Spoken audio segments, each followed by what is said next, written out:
تھانہ صدر مرید کی آبادی 28 چکمے روٹی دیر سے دینے کے غصے میں 35 سالہ شخص نے بوڑھی ماں اور 2 بھتیجیوں کو گولیاں مار کر خودکشی کر لی۔ ماں اور ایک بھتیجی جبہک ایک بھتیجی شدید زخمی تشویشناک حالت میں میو ہسپتال منتقل کر دیا گیا۔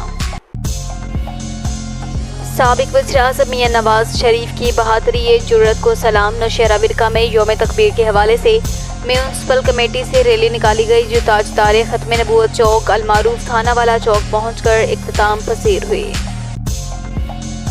خانقاہ ڈوگرہ تھانہ بساڑ میں بجلی کے خستہ حال کھمبے کی خبر میڈیا پر نشر ہوتے ہی ایس سی شیخوپورہ عمر بلال کا فوری نوٹس۔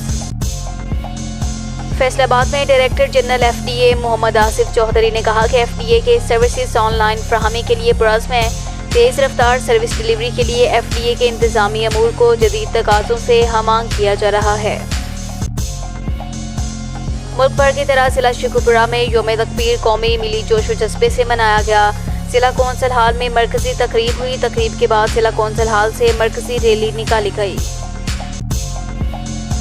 وزیر ہیلتھ خواجہ عمران نصیر کی ہدایات پر محکمہ صحت لاہور نے نشتر ٹاؤن میں عطائیوں کے خلاف تاریخ کی بڑی کارروائی کرتے ہوئے درجنوں غیر قانونی کلینکس بند کروا دیے۔ بہاڑی پولیس کے زیر اہتمام کامسٹ یونیورسٹی میں سائبر کرائم اور سائبر سیکیورٹی سے متعلق آگاہی سیمینار کا انعقاد کیا گیا۔ شیخوپورہ میں پی ٹی آئی کے سینئر رہنما چوہدری ماجد منصور کاہلو نے کہا کہ پی ٹی آئی افواج پاکستان کی حربی صلاحیتوں، جذبہ حب الوطنی اور لازوال قربانیوں کی معترف ہے اور پاکستان کے ایٹمی سائنسدانوں کو خراج تحسین پیش کرتی ہے۔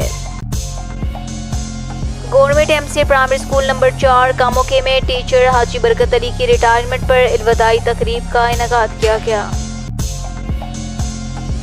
نورک منڈی میں سیٹ شاہد نعیم فریدی نے اپنے ایک بیان میں کہا کہ فلسطین میں ظلم و ستم کی انتہا ہو چکی ہے۔ ہر طرف چیخ و پکار، خوف و ہراس، دہشت پھیلی ہے۔ بچے بھوک سے نڈھال ہو کر شہید ہو رہے ہیں۔